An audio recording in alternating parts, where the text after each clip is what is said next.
episode, I speak with the vice president of a vegan dog food company called VDog, Lindsay Rubin.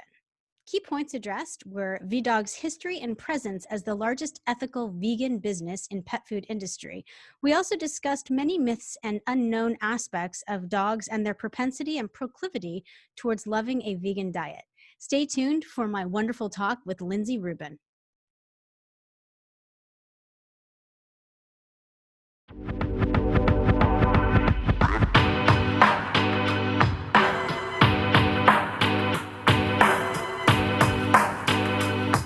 Hi, I'm Patricia, and this is Investigating Vegan Life with Patricia Kathleen.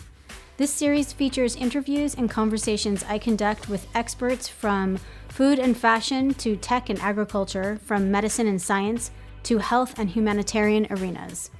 Our inquiry is an effort to examine the variety of industries and lifestyle tenets in the world of vegan life. To that end, we will cover topics that have revealed themselves as common and integral when exploring veganism. The dialogue captured here is part of our ongoing effort to host transparent and honest rhetoric for those of you who, like myself, find great value in hearing the expertise and opinions of individuals who have dedicated their work and lives to their ideals. You can find information about myself and my podcast at patriciakathleen.com. Welcome to Investigating Vegan Life. Now let's start the conversation. We'll get Piggy in the beginning, but he's falling asleep. It's Piggy, everything. can you pep it up? If he wants to show us something, if not, like whatever he wants to bring to it is awesome. I like the transparency and the authenticity of him in this shot anyway. Okay. Yeah. Hi, everyone, and welcome back. I'm your host, Patricia, and today I am so very excited to be sitting down with Lindsay Rubin. Lindsay is the vice president of VDog. You can find out more about the company VDog and its story and everything we'll be talking about today at www.v-dog.com. Welcome, Lindsay. Hello. Thank you for having me on. Absolutely. I'm excited to be having you and your sweet Piggy, I believe, the name of there we Piggy, go. yep. The sweetness there. So I love having the furry friends along with us. For everyone who's new to the podcast, I will be reading a quick bio on Lindsay and before I start peppering her with questions. But before we do that, I'll give you a quick roadmap for the line of inquiry in which today's podcast will follow. We'll first look at briefly unpacking Lindsay's professional, academic, and vegan story kind of behind arriving at VDog so we can garner a better sense of who we're speaking with today. And then I'll drop straight into unpacking VDog. I have my own personal history with the company. I'll speak to that. We'll get into some of the fundamentals with the founder, Dave Middlesworth, and a little bit about his story and the company and the trajectory and how it's changed over the past decade and a half since it's been around. And then we will also look at a lot of the myths and the rhetoric behind a vegan dog food, vegan animals, just different things that people have in question, and getting into some terms. What is veganism when it comes to animals? And things of that nature, domestication, some of those things might come up. And we'll wrap everything up with rapid fire questions that we have from audience members who have written in, who are very curious. We like to make sure that we respond to everyone who has kind of written in and wanting us to ask animal experts, veterinarians, dog food, all animal food experts, certain questions. We'll get into a lot of those and address those with you. And then we'll wrap the entire podcast up with advice that Lindsay and VDog has moving forward for any of you who want to kind of get in touch and have more information regarding their endeavors. So as promised, before I start peppering her with questions, a quick bio. Lindsay Rubin is the vice president at VDog, a San Francisco-based vegan dog food company. Forever obsessed with animals, she ran her own dog sitting business in high school and went to college where she became a vegetarian. After learning about the dairy and egg industries, she went vegan and became an animal rights activist. In 2013, she met Dave, the late founder of VDog, and started working with the company as a full-time employee. Fast forward to the present, Lindsay is proud to help lead VDog, the current largest ethical vegan business in the pet food space. So that's a really succinct, Lindsay. I love that. And I want to climb into VDOG and its history and everything, but I'm hoping that you can kind of draw out a trajectory. You said that you were vegetarian and then you became vegan. Is there like an impetus for you? Do you remember watching a documentary, reading a book, speaking to somebody that actually pushed you? Because I know that a lot of vegans start with years of vegetarianism sometimes, and then there's something that actually switches them into that vegan moment. What was your story? Yeah, for me, it was I grew up as a huge animal lover. I was always kind of that friend that was obsessed with animals, horses, dogs, always begging my parents to have a dog and the whole deal. So when I was in college, I decided during an environmental science class, a colleague or a student in my class did a presentation on switching her family over to eating veggie burgers instead of meat-based burgers for the meals. And it wasn't an incredible presentation or anything by any means, but it sort of switched something on in me. And I'm like, hey, I love animals. And I started thinking about it more, and I just decided, okay, I'm going to go vegetarian. And then it wasn't until after I graduated college that I kind of found myself with a bit more time on my hands. I had an internship at the time, and I really just found myself watching a lot of videos about the dairy industry and the egg industry. And what I realized was that the meat industry, the dairy industry, and the egg industry are all one and the same. And when animals are commodified and used as products for profit, their best interests and their well-being generally isn't kept in mind, especially when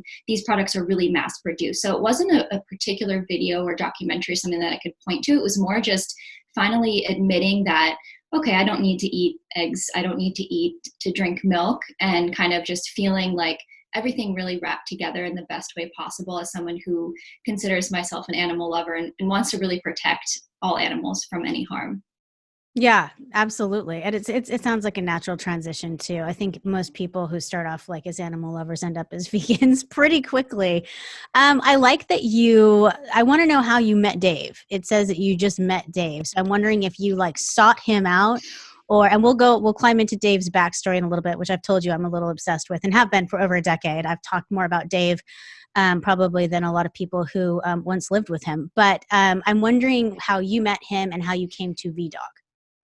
I love that you asked this question, because this is kind of an ongoing joke that I always tell, is that I really weaseled my way in there. Like I recommend this to people who are really passionate about working for a vegan business all the time, is that do your best to meet with these people. So what happened with me is I had just moved from the East Coast out to the West Coast to the Sacramento area. And I saw a post on Facebook, and it was like Sacramento based vegan dog food company. And I was like, done deal. I'm in Sacramento. I basically had this mentality of like, I will sweep the floors for a vegan dog food company. Like, I want to get in there, prove myself, show my passion. So I just kept pinging Dave over and over until he eventually agreed to meet with me for coffee. And like you're saying, he was just this incredible, passionate guy. He welcomed me in. I started really at doing really simple stuff, and things just kind of grew from there. But that's how I met him. I like kept pinging him, and I was like, want to meet for coffee? So it's always really valuable. And especially in the vegan area, the vegan space of businesses, we really, especially when we hire very slowly. We hire really passionate people. So if you have that passion, I always recommend to people to just put yourself out there and be like, hey, here I am. I would love to work for you. And small businesses, vegan businesses aren't always hiring, but if they're bringing on people slowly, there's sometimes consideration for someone if they kind of put themselves in front of you and they really have that passion that drives. That's how I met Dave. Awesome. It says a lot about your character as well and people who are working there. I think, that drive and that passion to work with someone.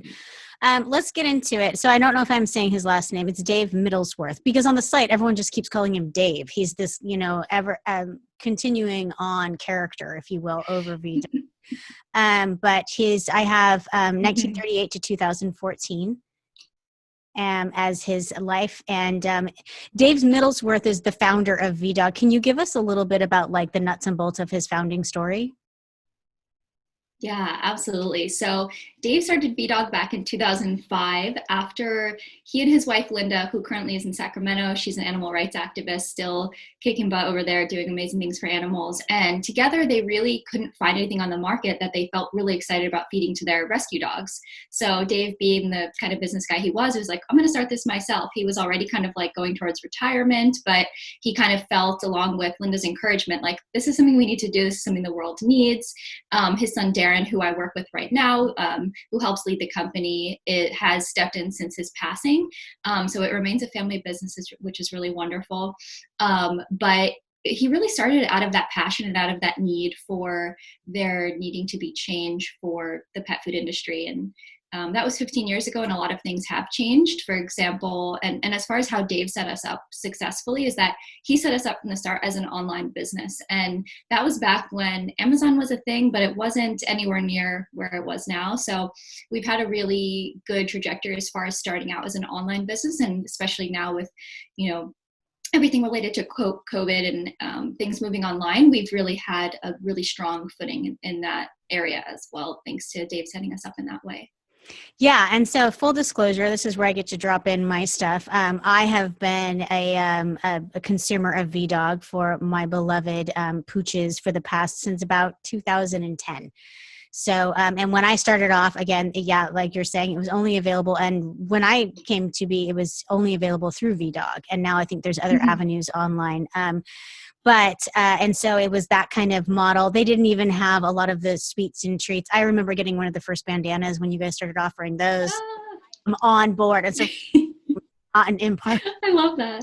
That's amazing. My audience, that very few of my interviews are meant to be totally impartial, but I have a huge love affair, and I have tried other brands. And I can say that I've had 3 dogs that were on VDog. I now have a puppy, Blue Heeler. For people who listen to this podcast, you've either heard her, seen her, or heard about her. And I have her on it, and it's the if dogs could speak, this is always my thing, even if I wasn't this avid supporter of VDog, the taste, like if you use the baby test, if something's being pushed away, they prefer VDog. All of my dogs have. And there are others on the market that I'm always trying to play around with. I went through a very horrible brief spell of trying to make my own, which my dogs would not look at, and VDog was actually, I don't know, this up maybe 5 or 6 years ago, but I was in a desperate panic. I'd forgotten my dog food. I went on a trip, and you guys had a dog food recipe on your site, like to get you like in between the rough spots. I don't know if that's still on there, but I made it. We do. Yes. It would eat. So yeah, I mean, just all of the inference, but getting back to Dave, who's much more interesting than my story with VDog, is I love that he was for me, as a vegan back before it was, as acceptable or even kind of posh as it is now. I would say the vegan industry has kind of taken on a new tone.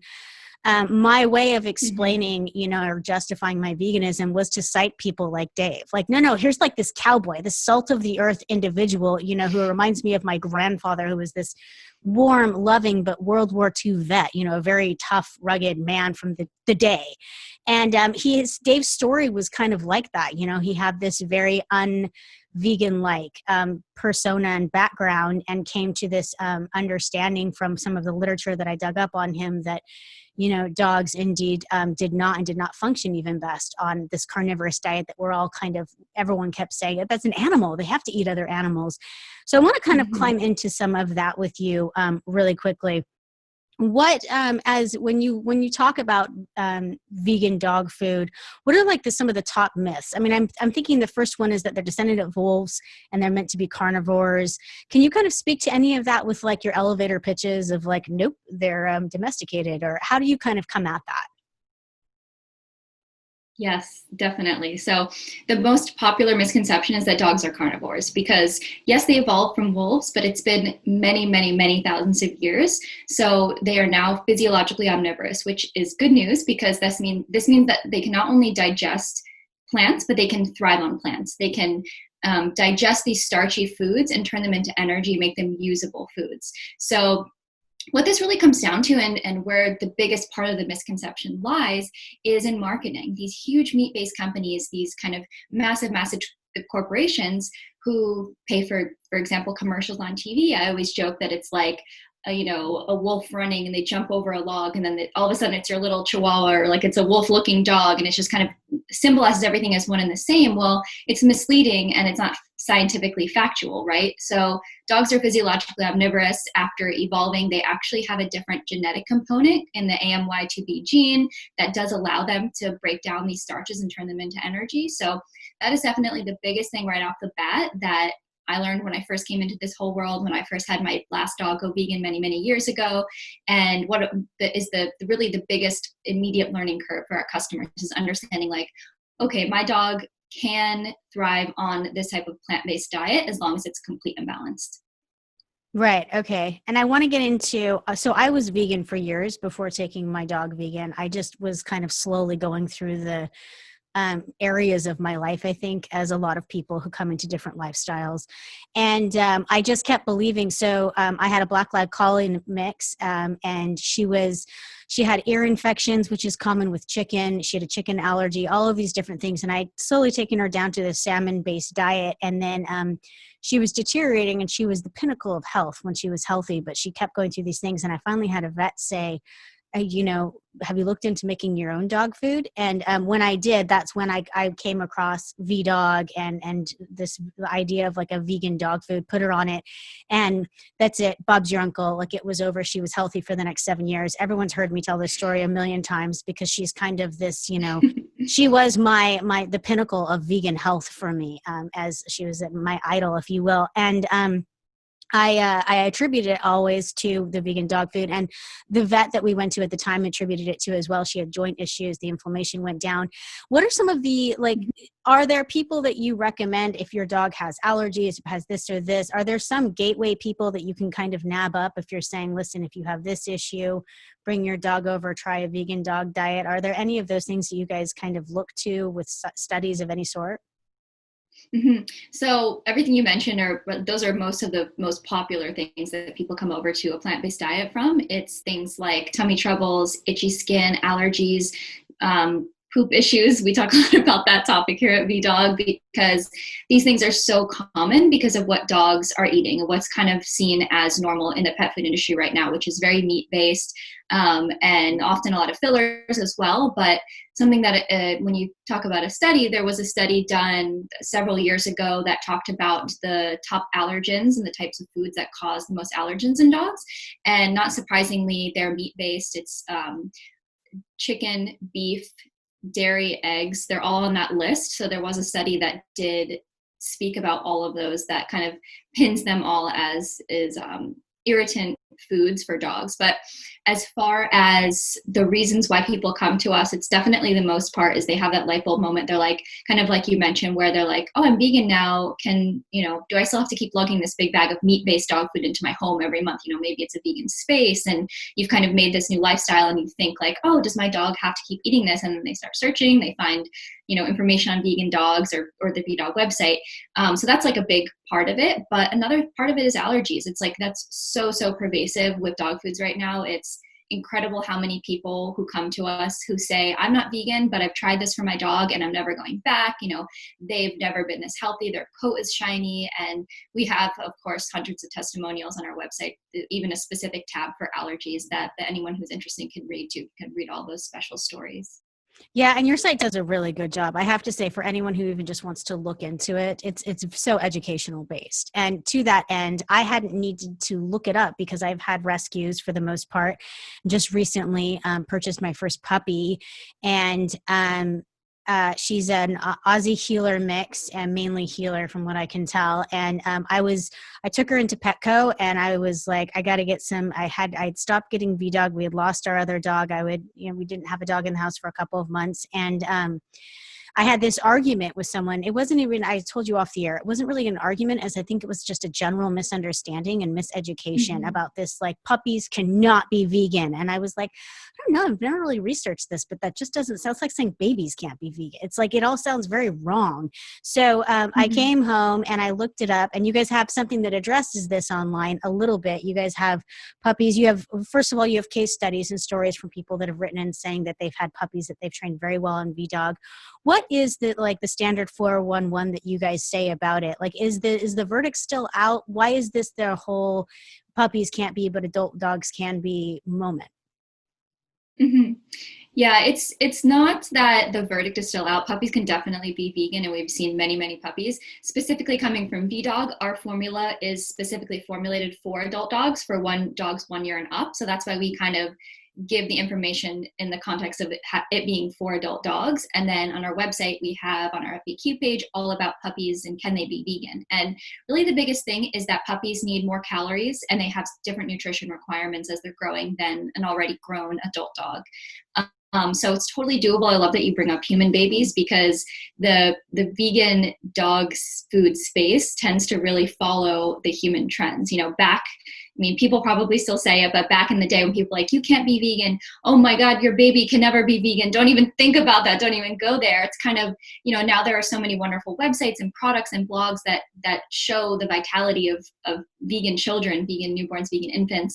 And we hope to show the same thing about dogs. We don't focus on puppies as much since our formula is for adult dogs, but we have plenty of info on there. We have some information from the veterinarian we work with who recommends kind of proportional stuff to how much to add in, how much toppings to add in. A really popular way to do it is add in some additives like peanut butter on top of the V-Dog, some coconut oil, kind of these like nutrient dense, calorie dense foods. So there are ways to do it, and anyone can reach out if they have specific questions on how to sort of tweak V-Dog to meet puppy standards. We're happy to help there and give more specifics, but long story short, puppies can be vegan, yes.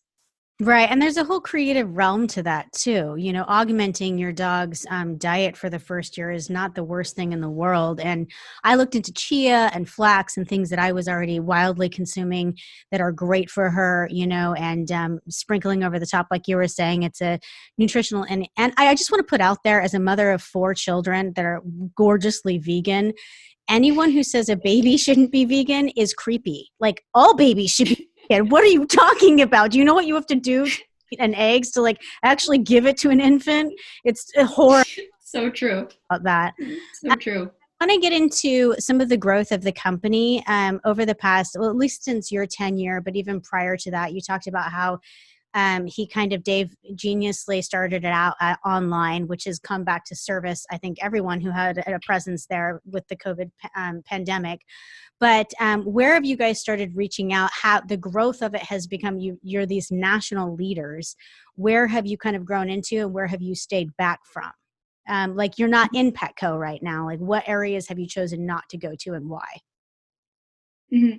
Yeah, we've really opted to stay online first with our e-commerce model. So we sell mostly through our website that you're familiar with, vdog.com. And then we've recently, in the past couple of years, branched out to Amazon and Chewy. So those are the main platforms where you can find our products. And we've really stuck true with those because they're really, really successful for us. Going kind of direct to those websites is really convenient for the end consumer. Everyone knows them. They're able to just kind of click around, find it at the website that's convenient for them. We are in about 80 brick and mortar stores. They're all of the, vegan marts around the US, some small pet food chains and this and that. But we have traditionally stayed away from large scale pet food chains. They just traditionally haven't matched up with what we're looking for as far as different business elements and also the clientele. So we prefer to really go a bit more direct to the consumer. And that's also convenient for other people. We can keep the cost down, or by other people, I mean convenient for the end consumer, for our customers, because we want to keep it as cost competitive as possible. A really popular question related to this is, why is vegan dog food more expensive? Peas are cheap and, plant-based foods are cheap, which is true. But within the context of the pet food industry, meat and animal products are so heavily, they're cheap. They're cheap ingredients. They're heavily subsidized. Exactly. That was the word I was looking for.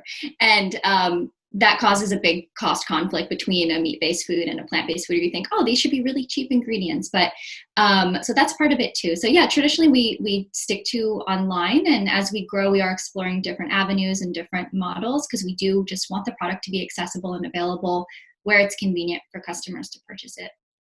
Yeah, and there's something oddly comforting. I'll have to really analyze that after we get off the air. But like the idea that it hasn't changed significantly in the past decade, they added the treats came along at some point. Like I said, there just isn't a ton of it's not like overly like, wow, why are there 92 products and raspberry flavored and like this and that? Like it's not confusing. And it leads me to feel like, they're just sticking to the original formula that worked, that things are, are being kept on that basis so that you can sustain the tide that was taking longer than it should have for vegan dog food. And that's the same FYI. I've spoken to people who listen to this podcast, a million different bakers and things of that nature that are vegan. And we talk incessantly about the subsidization that the United States has done with flour, eggs, milk. It's cheaper to use these things than to not. And so vegan products have to remain more expensive until agar is as expensive as, a weird, gross thickener that's gelatin or something like that. So same has to be true on all, I think, dog food and all of those different levels. But I have to say, if you're feeding, there's a lot of dog food prices that vary out there. And I don't feel like VDOG is at the upper end of the spectrum either. The state of California, where I live right now in San Diego, is kind of blowing up with dog food. You have people making like at-home kits and then selling them frozen, like real, like frozen food sections. It's kind of going over the top. So I think people are ready to spend. And that's cool. I'm wondering I want to get into our rapid fire questions because there's actually quite a few from people who are vegan and kind of reaching out. What are your most commonly, we've kind of got into the commonly, like the biggest myths out there, but did you have vets? I think we have a lot of people that are like, can I go to educate myself? Like, where can I find a vet that's open to veganism? Do you guys have resources that you point people to educate yourself on how to speak to someone about a vegan dog or things of that nature? Yes, so we really aim to be an educational source for this type of food for dogs. That's one of the really, really important points of this business for us is we want people to feel so confident, so comfortable with the information. No one wants to go to the dog park with their little VDOG bandana and feel worried that like they're going to have a debate or an argument with someone. We want everyone to feel super, super confident with the facts and the scientific information. So we actually recently updated our website. There's a bunch of new drop downs where it's like new to vegan dog food right at the top there. You can browse all sorts of really good information. So we definitely put the info right in the forefront. We also have a veterinarians page, which you can find that through the footer on our website. It's just called veterinarians. And on there, we list a bunch of vets that we either work with as in a consulting capacity or vets that just generally support vegan food for dogs. And on there, we have a handy dandy downloadable guide that you can actually print out or just kind of click on and bring it on your phone or your whatever device you bring. If you would like to bring it to your veterinary appointment, it just lists all the nutritional information about the dog, all the top questions. So we really like to provide these things to arm our customers with, so they can just feel super, super, super good about going to the vet. Like, hey, I have all these answers. But I would like to talk about one thing that is a really, really highly asked question, and that's transitioning to a diet like this. So people get really worried because it's this whole new thing, oh, my dog's been eating meat their entire life. Maybe they're 1, maybe they're 10. So people are kind of coming at this from different angles and different life stages. So basically what we always say is do not stress the transition. Dogs not only do really, really well, it's a very easily digestible formula. You can transition to them to this food as you would between any other dog food. It's about 7 to 10 days. The instructions are on the bag and on our website. And the dogs, in addition to it being a really easily digestible formula, like really nice on their tummy, they tend to love the taste. It smells and tastes a lot like fresh peas. So we think it's just like very different than what they've had before. So I definitely wanted to mention that as a top question is don't stress the transition. And also we're here if you ever want to call us or email us or anything, we're happy to help too with specific questions. Yeah, that's a really good point. I've had a lot of interaction. I don't love to reach out unless I have to, but children are or pets are like children. You're going to reach out to the pediatrician occasionally. And I have had a lot of back and forth with you guys, including when I had to stop my subscription because of the loss of a pet. I've had this condolence. Your customer service is on fleek. Have you guys always paid attention to that, or is that a recent thing? Always, always. And I bet you and I have maybe even emailed in the past because that's part of where I started out with VDOG is the customer support side. And since we have since then we have a couple of new gals on it, and they're just amazing, passionate vegan dog parents themselves. They've always fed VDOG. So it's just, we keep everything so to the core, like who we surround ourselves with and who we put in front of our customers. It's so important to us. So I'm so happy to hear you think that our customer support is on fleek. And also,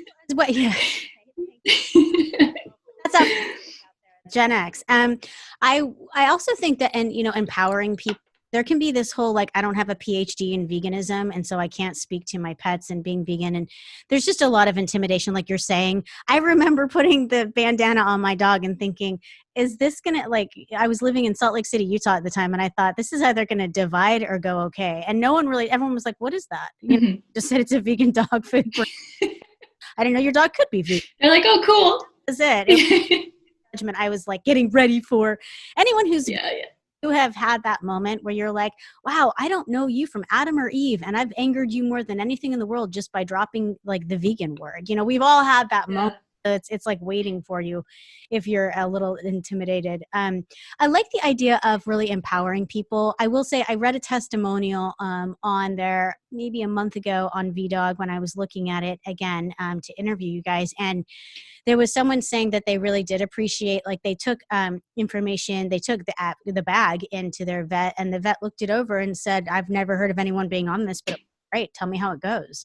And they went back in. It's awesome. And I think it was about a puppy because I was reading it for some reason, and that would have been why I was on. But arming, your customers with that, I think is so, it's next level, and it's so necessary, when you have something it's so avant-garde, which really vegan dog food shouldn't be anymore. We've had a lot of people write in asking about conventions or expos. Do you guys go to any of those? Do you have a presence? Mm-hmm.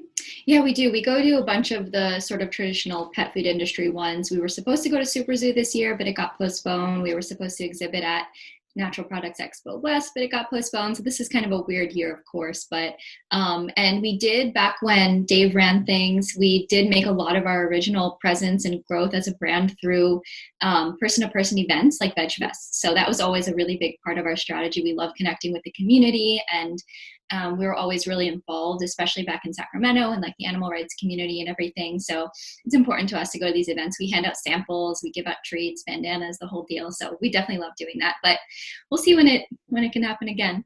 Right. Soon. Odd question for right now. And that's so a lot of people reach into online groups, online support groups. Does VDog have like an official online support group or chat group that people belong to? This is perfect timing. So we actually just started a VDog group for our customers, and it's called the VDog P-Pod. So if you're a customer, go ahead and join that, or request to join it over on Facebook. That's a really great space. We just started a few days ago, and it's like flooded with the most adorable pictures of people's vegan dogs. And I'm just like, we're just blown away by it. It was like everything we wanted and more. We wanted a space for people to really feel comfortable and have fun talking with each other, getting little tips and tricks, and everyone's really engaged over there. And then in addition, non-specific to VDog, there's really great vegan dog nutrition groups. I think there's one called, I don't want to say the C word, but Vegan Dogs and Cats. That's a whole nother thing that we can get into if you want, but that's what the Facebook group is called. And there's tons of information on there as well. And then we're always here if people need to call or ask us. We've heard every question. We're excited to hear more. We're always happy to help. Absolutely. And then kind of along those same lines, people were talking about affiliations. Is VDog officially affiliated with anything like other dog and cat affiliation, PETA, any of those things? We don't have any sort of like official affiliations, but we work with many, many rescues. We've worked with PETA for their doghouse campaign a couple of years in a row, where we donate food, where they're trying to, they're going around and helping dogs get shelter. They're putting dog houses there, and then they give the food, and the food that they give is our food. So we do things like that, various partnerships and collaborations. We don't have any sort of overarching collaboration at this time. And that really allows us to help multiple organizations. We also donate dog food by the pallet, especially our damaged dog food, from time to time to various organizations, whether it's a dog rescue or it's a farmed animal sanctuary that has dogs. Nice. Absolutely. Mm-hmm. And then kind of one of the final areas of questions is people, of course, and you just said the C word, but everyone wants to know if you're going to expand eventually, if VDog has any plans to expand into cats or other animals. A big maybe. Right now we're really focusing on dogs. There's, like you were mentioning, we have a very minimal line of dog food and dog treats. So there's definitely a lot of room to expand within the dog food category. And it's something that's for us so tried and true and tested and scientifically backed. So the cats thing is, we don't have any immediate plans for it, but I can speak to my personal opinion. I know people that have cats that feed them balanced vegan foods and they do great. So we're happy to answer questions on that topic too if you guys want to email us. And we do have a lot of information, even though we don't have any immediate plans to make stuff for cats at this time at VDog. Nice. Absolutely. So, my final question for today, I have a million more, but we're running out of time. So, I kind of want to get to, where do you personally, you've seen the industry grow, you're entrenched in it yourself. Where do you see like the vegan dog food scene being in 5 years? I mean, this has been the vegan scene since COVID. The IPO for Impossible Burger hasn't hit yet. Like, people are anticipating a unicorn. I mean, the question about vegan life and stuff since COVID has really changed. And I'm imagining that it was already changing for you as it was the vegan scene prior to COVID. But have you guys sat down at VDog and said, we're expecting a growth, or, people kind of revisiting this or revamping an educational platform or any of those things? Like, where do you see the biggest change happening for VDog and also the vegan dog food scene over the next 5 years? Mm-hmm. Yeah, we talk a lot about growth and trajectories and expectations and goals, and they're all good. I mean, the vegan dog food realm within the pet food industry is growing. I mean, if you look it up, there's more brands than ever, even if that only means there's three brands compared to one or two in the past. It's growing. It's a growing industry, and people are taking notice. The industry is taking notice more than ever. We are we very closely monitor publications like Pet Food Industry Magazine and other ones like that that are really popular in the pet food world. More than ever, they talk about plant-based diets for dogs. They sometimes have funny headlines like, is this crazy, or millennial things, and they kind of talk about it in a context that's still like, whoa, this is a new thing, even though for us we've been doing it for so long. But within the industry, people are taking notice. Outside of the industry, in the vegan world in general, things are growing. More and more people are realizing that this is a nutritious, healthy food for their dogs. So really, as far as where it's going, it's really only going up. I mean, it's not only a nutritious product, it's more environmentally sustainable than a traditional meat-based food. There are so many health benefits. So all of the positive factors, just like with veganism for humans, there's, you can come into it for the health side and then learn about the animal side, learn about the environmental side. It's very similar for dog food. It's like you can come to it because your dog has allergies and then learn, oh, I also don't love the factory farming of cows or chickens. So I'm extra grateful that that I have my dog on this dog food, and I'm going to stick with it. So it's kind of this multifaceted thing where everything is really surging in one direction, and we feel that that's up. And it's something that's really common in the pet food space is that pet trends follow human trends. So the human industry there's so much buzz around it now. So that can only mean growth and positivity for the vegan pet food space as well. Absolutely. I completely agree. Well, thank you so much for speaking with us today, Lindsay. I appreciate your time. I know you're busy. I know you guys are growing, and I think that's awesome. And I really appreciate you taking the time to speak with me and kind of share all of your information about VDog and everything that it's doing. Yeah, thank you so much. I love talking about it. I'm so happy to be here. Absolutely. And for everyone who's been listening, we've been speaking with Lindsay Rubin. She's the vice president of VDog. You can find out more about VDog online. You can contact them, read all of the information we've spoken about. There's so much more information. I can't speak about it enough. You can always write into us, and also www.v-dog.com. And thank you for giving us your time today. Until we speak again next time, remember to stay safe, eat responsibly and clean when you do eat, and always bet on yourself. Sláinte.